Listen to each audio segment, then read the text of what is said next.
로마서 12장 1절입니다. 형제자매 여러분, 그러므로 나는 하나님의 자비하심을 힘입어 여러분에게 권합니다. 여러분의 몸을 하나님께서 기뻐하실 거룩한 산 제물로 드리십시오. 이것이 여러분이 드릴 합당한 예배입니다. 여러분은 이 시대의 풍조를 본받지 말고 마음을 새롭게 함으로 변화를 받아서 하나님의 선하시고 기뻐하시고 완전하신 뜻이 무엇인지를 분별하도록 하십시오. 아멘. 자, 오늘 합당한 예배라고 하는 그런 제목으로 말씀드리려고 그럽니다. 십계명에 대해서 말씀드렸죠. 주기도문 말씀드렸고 지난 주간에 사도신경에 대해서 말씀을 드렸어요. 오늘 예배에 대해서 말씀드릴 거고 다음 주에는 헌금에 대해서 말씀드릴 거예요. 그리고 계속해서 이제 우리가 신앙의 기본을 세우는 그런 말씀들을 좀 드릴 건데 오늘 1절의 끝부분의 말씀을 한번 보세요. 1절 끝부분에 보니까 이것이 여러분이 드릴 합당한 예배입니다. 이렇게 되어 있죠. 우리가 먼저 쓰던 개역개정 성경에는 이것이 여러분이 드릴 영적 예배입니다. 이렇게 되어 있고 천주교와 같이 번역을 한 공동 번역이라고 하는 그 성경에 보면 이것이 진정한 예배입니다. 이렇게 되어 있어요. 누가 합당한 예배, 영적인 예배, 진정한 예배를 드려야 하는가 할 때 거기 말씀을 보니까 여러분이 이 합당한 예배를 드려야 된다 이랬어요. 그럼 여기에 여러분은 누구냐? 1차적으로는 로마에서 예수님을 믿고 예수님을 섬기는 그런 성도들을 가리키는 거죠. 그리고 이거를 좀 넓게 해석을 하면 오늘 이 시대에 예수 그리스도를 믿는 저와 여러분이 드릴 합당한 예배, 이것이 여러분이 드릴 합당한 예배다 그랬어요. 그럼 여러분은 누구냐? 그럴 때 하나님의 자비하심을 체험한 사람들이에요. 1절의 말씀에 보면 형제자매 여러분, 그러므로 나는 하나님의 자비하심을 힘입어 그랬는데 이 하나님의 자비하심에 근거해서 하나님의 자비하심을 전제로 하여 여러분에게 권합니다. 합당한 예배 드리십시오. 이렇게 말씀하고 있는 거죠. 오늘 로마서 1장 18절 이하의 말씀에 보면 우리는 본래 하나님의 진노 아래에 있었어요. 하나님을 떠난 영적인 죄, 그리고 하나님을 떠난 사람들이 필연적으로 짓는 윤리적이며 도덕적인 죄, 이 두 가지 영적인 죄, 하나님을 떠난 영적인 죄, 그리고 이 세상 가운데서 우리가 살아가면서 여러 가지 짓는 죄, 이 두 가지의 죄 때문에 우리는 하나님의 진노라고 하는 그 아래에 있었단 말이죠. 그래서 우리가 죽음에 이르게 되고 사망에 이르게 되고 멸망에 이르게 되는 그런 존재였어요. 그런데 우리 하나님께서 예수 그리스도를 보내주시고 우리의 모든 죄값을 대신 치르는 십자가 대속의 길을 걷게 하셔서 하나님의 무한한 자비를 맛보게 하셨단 말이죠. 그 하나님의 자비를 맛본 여러분은 합당한 예배를 드리십시오. 이렇게 말씀하고 있는 것이죠. 그럼 뭐가 합당한 예배냐? 그럴 때 거기 1절의 중간의 말씀을 보니까 여러분의 몸을 하나님께서 기뻐하실 거룩한 산제물로 드리십시오. 이것이 여러분이 드릴 합당한 예배입니다 그랬어요. 몸을 드리는 것, 이게 합당한 예배, 영적 예배, 진정한 예배라고 말씀하고 계시는 거예요. 몸을 드리는 것. 여러분, 여기 몸은 헬라어로 소마라고 하는 단어를 썼는데 자기 자신을 가리키는 거예요. 우리 자신을 드리는 것, 이게 소마예요. 이게 헌신이에요. 이것이 하나님께서 기뻐 받으시는 그런 합당한 예배라는 것이죠. 그게 헌신이 하나님께서 받으시는 합당한 예배라고 그러는데, 그러면 헌신이 뭐냐? 어떻게 헌신하는 거냐? 2절의 말씀에 두 가지로 이야기를 하고 있는 거예요. 그 첫 번째, 이 시대의 풍조를 본받지 말고, 2절에 여러분은 이 시대의 풍조를 본받지 말고, 이 풍조를 다른 말로 가치관을 본받지 말고, 이 시대의 가치관에 대해서 사도 바울이 뭐라고 얘기했습니까? 디모데후서 3장 1절의 말씀을 읽어봐요. 같이 읽습니다. 시작. 그대는 이것을 알아두십시오. 말세에 어려운 때가 올 것입니다. 사람들은 자기를 사랑하며 돈을 사랑하며 뽐내며 교만하며 하나님을 모독하며 부모에게 순종하지 아니하며 감사할 줄 모르며 불경스러우며 무정하며 원한을 풀지 아니하며 비방하며 절제하지 않으며 난폭하며 선을 좋아하지 아니하며 배신하며 무모하며 자만하며 하나님보다 쾌락을 더 사랑하며 겉으로는 경건하게 보이나 경건함의 능력은 부인할 것입니다. 그대는 이런 사람들을 멀리 하십시오.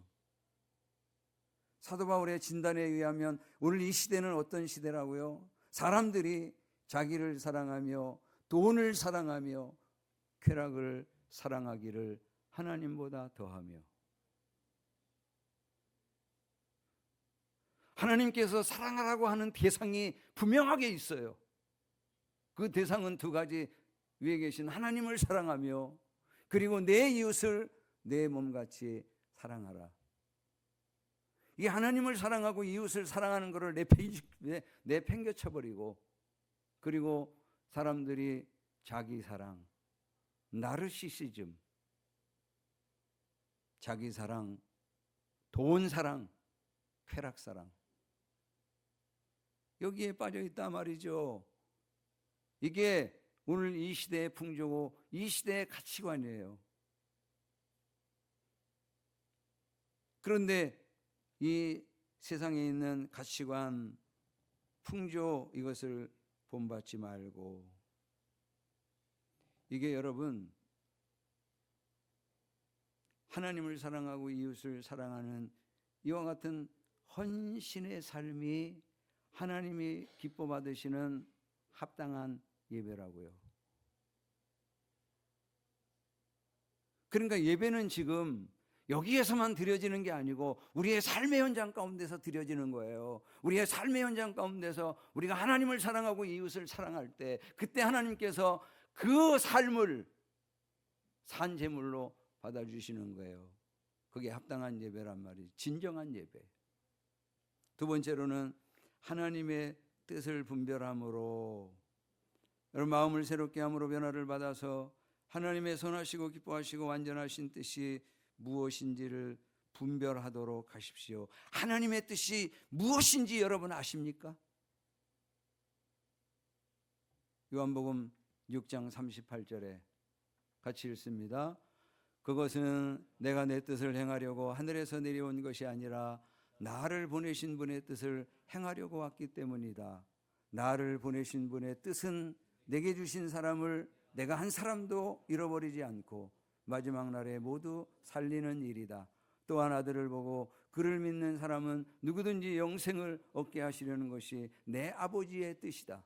나는 마지막 날에 그들을 살릴 것이다. 예수님이 이 세상에 오신 목적은 하나님의 뜻을 행하려고 오신 것이에요. 그것이 뭐예요? 영혼을 구원하는 일이에요. 죽어져가는 영혼들을 살려내고 영생을 얻게 하는 그와 같은 일이에요. 그렇기 때문에 하나님의 뜻을 행하려고, 하나님의 소원을 이루어 드리려고 튀르키예 단기 선교를 다녀오는 거예요. 그렇기 때문에 엄청난 돈을 들여서라도 나아가는 거예요. 여러분, 지난 주일에 제 암센터에 가가지고 한 분이 예수 그리스도를 영접하는 일을 도와드렸어요. 이분은 우리 김은양 집사님의 아버지 되시는 김상길 장로님께서 40년간 전도하려고 애를 썼던 분이에요. 40년간 이분을 위해서 기도하고 만날 때마다 형님 예수 믿어야 돼. 예수 믿고 같이 구원받자. 그렇게 복음을 전했단 말이에요. 근데 이분이 그냥 그런 대로 살만하고 늘 건강하시니까 나중에 뭐 이런 식으로 거절하고 그러면서 40년을 버텨하셨어. 그런데 최근에 췌장암 발병이 되고 그리고 6개월 전에 수술을 하시고 그리고 그게 계속해서 재발을 하고 좋지 않아 가지고 이제는 주치의 되시는 선생님이 호스피스 병원으로 가세요. 아무것도 해줄 수가 없어요. 이렇게 가지고 결국은 사형 선고를 내린 거 아닙니까? 그랬더니 이분이 이제 마음이 약해지는 거죠. 그 우리 장로님께서 가셔가지고 형님 이제라도 예수님 믿고 천국 가야 돼. 그랬더니 야 어떻게 지금까지 예수님 안 믿고 살다가 염치 없이 이제 인제서 예수 믿고 천국 가냐 그러시더래. 그래가지고 우리 장로님께서 저에게 가가지고 예수님을 영접하고 예수님을 믿게 해 좀 그렇게 복음을 전해주시라고 그래서 저를 보낸 거예요, 여러분. 그 제가 아내에게 문자를 넣었더니 아내가 싹 중간에서 거절을 자꾸 하시더라고. 아, 이 사단이 역사하는구나 싶은 생각이 들어. 그래가지고 더 간절히 기도를 그러면서 장로님께서 직접 가셔서 복음을 전해야 되는 상황인 것 같아. 저는 아내가 자꾸 차단을 하고 있어. 그랬더니 장로님께서 알겠습니다. 그랬더니 전화를 해가지고 형수님, 형님 마지막 길이야. 형님이 복음 듣게 해줘. 그러셨나 봐. 그래가지고 아내가 저한테 전화해가지고 오래. 암센터에 오래. 아, 됐구나. 오라고 그러면은 그럼 예수 영접하는 거잖아, 여러분. 그래서 제가 이제 예수님 영접할 것을 믿고 그리고 세례기까지 다 챙겨가지고 그래서 이제 예수님 믿으면 바로 세례를 병상 세례를 드리려고 갔잖아요. 그랬더니 그 동안에 이분이 계속 마취제 맞고 막 그냥 누워만 있고 너무 힘없이 그렇게 지내셨는데 그날 갔더니 이렇게 앉아가지고 힘을 내고 계시더라고. 그랬더니 예수님 이제 이렇게 믿으시라고 제가 이제 복음을 전했어요. 너희는 마음에 근심하지 말라. 하나님을 믿으니 또 나를 믿으라. 요한복음 14장 1절이지. 내 아버지 집에 거할 곳이 많도다. 내가 처소를 예비하러 가노니 내가 가서 처소를 다 예비하면 내가 다시 와서 너희도 나 있는 곳에 있게 하리라. 내가 길이요 진리요 생명이니 나로 말미암지 않고는 아버지께로 올 자가 없느니라. 이 말씀을 읽어드리고 여기 아버지 집 여기를 우리는 천국이라고 불러요. 이 천국에 우리가 다 가야 될 텐데 죄 때문에 우리가 천국에 갈 수가 없어. 근데 이 천국 갈 수 있는 길이 여기 지금 6절의 말씀에 내가 곧 길이요 진리요 라고 말씀하시 길이라고 그러시잖아. 그러니까 예수 믿으면 예수님이 길 되셔서 우리 아버지 집 천국에 가시도록 예수님 믿으면 하나님의 자녀가 되고 그 자녀의 신분으로 아버지 집에 우리가 그냥 가는 거야. 착하게 살아서 가는 게 아니야. 이런 이제 말씀을 제가 이렇게 전해드렸어요. 병상에서 전해드릴 수가 없어. 병상에 못 들어가. 그래가지고 휴게실 다른 분들도 막 와 있고 막 그냥 텔레비전이 막 시끄럽게 막, 그런데 거기에서 우리가 한 구석에서 우리 김은양 집사님도 같이 함께 가. 그런데 예수님을 받아들이더라고. 예수님을 영접해드리더라고. 예수님을 믿겠다고 그러시더라고. 그래가지고 예수님 영접하는 기도 딱 드리고는, 예수님 영접하면 성경에 보니까 바로 세례를 받는데 세례 받으시겠어요? 그랬더니 세례 주시래. 그래가지고 거기 또 제가 세례기 가져가고 하얀 장갑 가져가고 물 한 병 가져가고 즉석에서 물 한 병 세례기에다 넣어가지고, 여러분 40년간 기도했으니 하나님께서 그 응답 안 하시겠어요?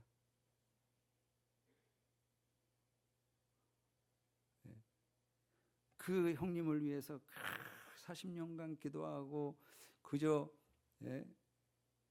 틈만 나면 예수님 같이 믿자고 그렇게 복음을 전했으니, 마지막 가시는 길에도 하나님께서 예수님을 영접하고 가시게 그렇게 하잖아요. 이게 여러분 헌신이야. 이게 이 헌신이 하나님 받으시는, 기뻐하시는 그런 합당한 예배란 말이죠. 그래서 우리의 예배는 그냥 주일에 잠깐 와가지고 여기에서 드려지는 그런 예배가 아니라 우리의 삶의 현장 가운데서 시작되는 거예요. 그런 예배를 드려야 돼요. 그럼 예배가 시작되지도 않았는데, 찬양이 시작되지도 않았는데 하나님께서 임재하셔서 우리 가운데 하나님의 살아계심과 하나님의 그런 이 사랑을 느끼도록 역사를 해주시는 것이죠. 요한복음 4장 24절의 말씀에 하나님은 뭐라고 그랬어요? 영이시. 그러므로 하나님께 예배를 드리는 사람은 영과 진리로 예배를 드려야 된다 그랬어요. 하나님은 영이시기 때문에 우리 눈에 보여지지가 않아요. 그런데 영이신 하나님께서 여기 오시죠? 여기서 예배를 받으신단 말이에요. 그러니 우리가 어떻게 예배 드려야 돼요? 창조주 하나님, 구원의 하나님, 왕 되신 하나님께서 여기 예배를 받으시는데, 우리가 이 순서를 따라 예배를 드리기는 하지만 그 순서에 따라서 예배를 드리면서 하나님 여기 계신 그분에게 예배를 드리는 그런 예배를 드려야 되잖아요. 그래서 찬송을 드릴 때는 어떻게 해요? 오늘 우리가 생애 마지막 찬송을 드리는 것처럼 온 마음을 다해, 힘을 다해 그 하나님께 찬양을 드려야죠. 그냥 오늘 아니면은 다음 주에 또 뭐 드리지 뭐, 이게 아니고 오늘 마지막 예배를 드리는 것처럼 그렇게 온 마음으로 우리 하나님 앞에 예배드리, 찬양 올려드려야지. 그 다음에 신앙 고백이 지난주에 말씀드렸듯이 가급적이면 신앙 고백을 좀 눈을 뜨고 보면서 해라. 보면서. 그래서 전능하사 천지를 만드신 하나님 아버지를 내가 믿사오며 아멘. 그 외아들 우리 주 예수 그리스도를 믿사오니 아멘. 네? 우리의 마음을 담아서 진심 어린 그런 신앙 고백을 드리자 말이지. 그 다음에 합심 기도하는데 우리 주님께서 구하라 주실 것이요 찾으면 찾게 될 것이요 문을 두드리라 그리하면 열릴 것이다. 너희가 내 이름으로 무엇이든지 구하면 내가 시행하리라. 하나님, 우리가 합심해서 한 마음으로 기도하면 우리의 기도를 들어주실 것을 믿고, 그리고 간절히 한 마음으로 기도하는 그런 기도를 드리는 거죠. 기도인도 여러분 내 기도 드리는 그런 시간 아니죠. 대표로 기도하는 시간이에요. 그래서 준비를 잘해서 그래서 하나님께 드리는 거죠. 그 대표 기도하면서 기도인도 하면서 그냥 너무 광범위한 그런 기도 제목들을 가지고 다 여기서 기도할 수는 없잖아요. 예배에 딱 맞추어 가지고 그 예배를 기도를 드리고, 강고와 봉헌이 지금 그 다음 순서인데, 여러분 강고를 들으면서 교회가 지금 어떤 일을 하고 있는지, 이런 것들을 관심을 가지고 듣는 거죠. 그래서 10시 30분이 되면 매주 토요일 날 청소하는구나, 이것도 좀 기억해 뒀다가 왠지 오늘은 좀 토요일 날인데 여유가 좀 있고, 그 와가지고 좀 청소도 좀 같이 하고, 그러다 보니까 이렇게 청소를 하니까 주일날 우리가 쾌적한 그런 예배를 지금 드리고 있는 거구나, 이런 것들을 좀 같이 경험하고 공유하고, 헌금을 드릴 때 주님의 말씀에 순종하는 마음으로, 그리고 공동체를 사랑하는 마음으로 헌금을 드리는 거죠. 그러니까 이번 달은 이게 23일 이게 마지막 주일이야. 그러면 이게 이 한 달 동안에 이 교회 살림을 하고 운영을 하고 거기에 굉장히 어려움이 많아요. 그럴 때 이게 23일이지만 미리 11조를 드려야겠구나. 그래서 이번 주에 저도 서둘러서 미리 헌금을 보내드려요. 이게 여러분 주님의 말씀에 순종하는 그런 헌금, 그리고 공동체를 사랑하는 그런 헌금을 드리는 거죠. 여러분 그 다음에 설교 시간인데 하나님의 말씀이 선포되는 시간이잖아요. 그게 우리는 하나님의 말씀을 듣는 시간이에요. 근데 이 말씀을 듣고 깨닫지 못하면 악한 자가 와서 자꾸 뺏어가요. 그래가지고 말씀이 남아있지를 않는 사람들이 있어.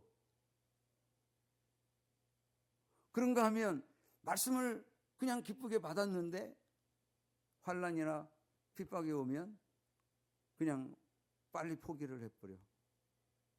이게 여러분 돌짝밭과 같은 그런 마음을 가지고 있는 사람의 모습이죠. 그런가 하면 말씀을 받고 신앙생활을 스타트를 했는데 세상의 염려와 재물의 유혹 때문에 이게 자라나지를 않아. 그런데 여러분 정말 마음이 좋은 그런 옥토밭, 이 마음을 가지고 있는 사람은 말씀을 받고 하나님께서 주신 말씀을 받고 이 말씀에 순종함으로 말미암아 30배, 60배, 100배의 결실을 맺어가는 거예요.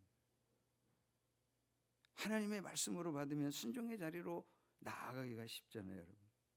그 다음에 마지막에 축도를 드리는데 이거 축도를 받기 전에 쓱 가시는 분들이 좀 있어. 근데 우리 교회는 제가 아무리 매주일 관심을 갖고 살펴봐도 한 명도 없어. 그래도 감사하지. 어떤 교회는 그냥 무슨 목사님이 뭐 어려운지 왜 그런지 그냥 하여튼 축도하는 시간에 축도도 안 받고 그냥 도망. 근데 여러분 축복 기도를 받는 시간이잖아요.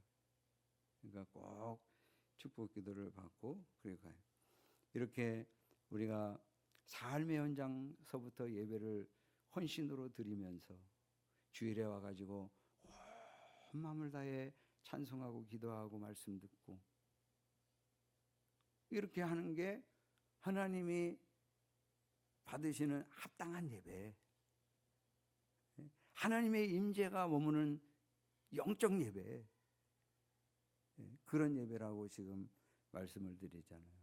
그러니까 이와 같은 예배를 저와 여러분이 잘 드려서 하나님과 무관한 그런 예배를 자꾸 드리고 헛방치고 자꾸 돌아가는 게 아니라 하나님 임재 경험하고 하나님 말씀 듣고 그리고 돌아가는 그런 예배를 늘 드리게 되기를 주님의 이름으로 축원합니다.